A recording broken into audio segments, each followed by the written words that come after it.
2 साल के अथक परिश्रम के बाद आईआईटी और बीआईटी मेसरा के साथ साथ ऑल इंडिया इंजीनियरिंग का एग्जाम आ चुका था।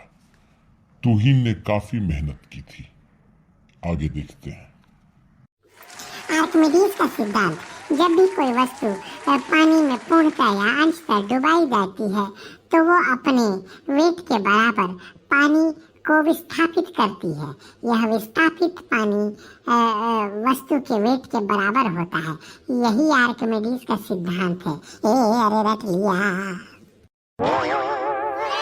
अरे तुहिन, बड़े जोरों से तैयारी चल रही है। लगता है इस बार सारे एग्जाम क्रैक करोगे।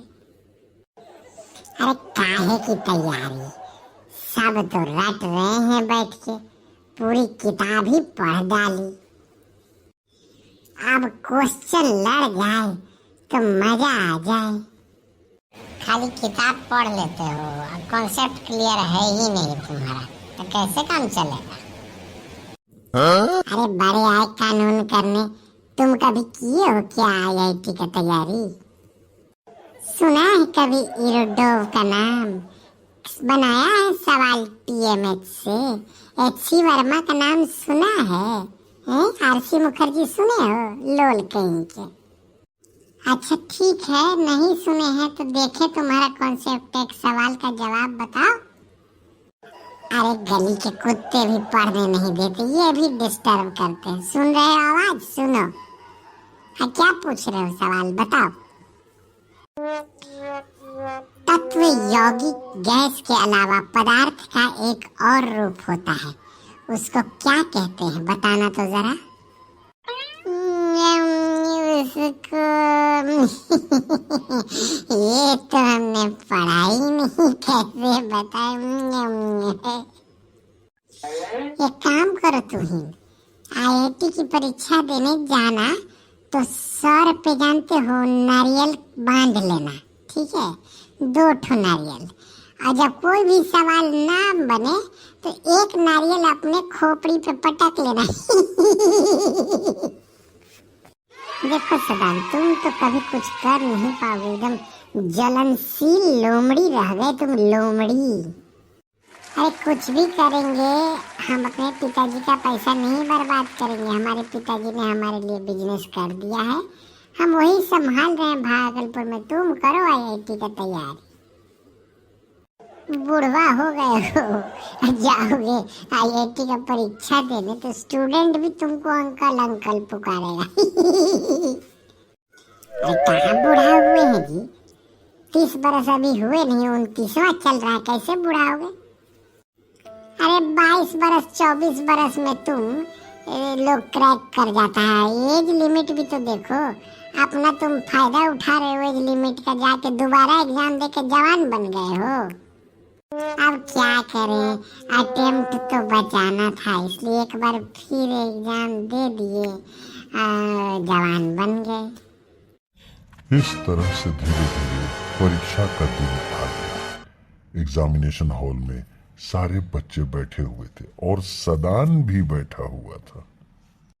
अरे सदान, तुम कब आ गई? तुम तो कह रहे थे कि भागलपुर जा रहे हैं और तुम यहाँ एग्जामिनेशन हॉल में। हाँ तो मेरे पापा कहते हैं better soldier never disclose his aim. मैंने तैयारी कर ली थी।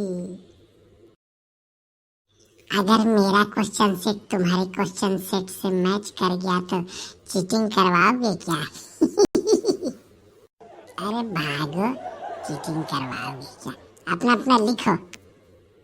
अरे कैसे मित्र हो यार? फिजिक्स मैं बना लेता हूँ, मैथ्स तुम बना लो, केमिस्ट्री आधा आधा मिल बांट लेंगे, दोनों ही निकल जाएंगे। सोच लो।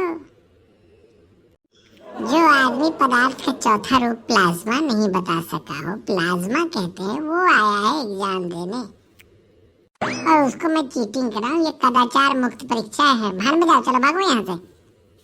अच्छा देख लेंगे। पुकारता है चला हूँ मैं गली गली बाहर की, तो पेपर तू मुझे दिखा। शेर की पुकारता। बहुत ही बेवकूफ आदमी है ये, इतना गाना गाया, पेपर दिखाओ, कुछ नहीं दिखा रहा। ये दोस्त कैसा है? देखो तुम एक वाहियात स्टूडेंट हो, पढ़ाई लिखाई 22.5, अब चले आए एग्जाम देने, घर जा जाकर अपना तैयारी करो। रिजल्ट के दिन सदान ऑल इंडिया रैंक 190 और तुहीन से एक भी सवाल सॉल्व ना हो सका। उसने 0 अंक प्राप्त किए थे। क्या जी सदान, बहुत बड़े छुपे रुस्तम निकले, कर गए ना क्वालिफाई, बना ली ना जिंदगी। हमको देखो एक भी सवाल नहीं बना, 0 नंबर आए हैं। सही कहा तुहीन, मैं जब तुम्हें देखता था तैयारी करते हुए, मैं चुपचाप अपनी तैयारी करता था, तुमने ढिंढोरा पीट दिया था। अपनी तैयारी का ढिंढोरा पूरे समाज में पीट दिया था। आज तुम क्वालिफाई नहीं किए, लेकिन मैंने क्वालिफाई कर लिया। मुझे IIT मुंबई मिला है, मैं जा रहा हूँ। अब तुम बैठो, फिर से तैयारी करो। अरे क्या करे तैयारी, ये विषय हमारी समझ ही में नहीं आता। पिताजी जबरदस्ती पढ़ा रहे हैं।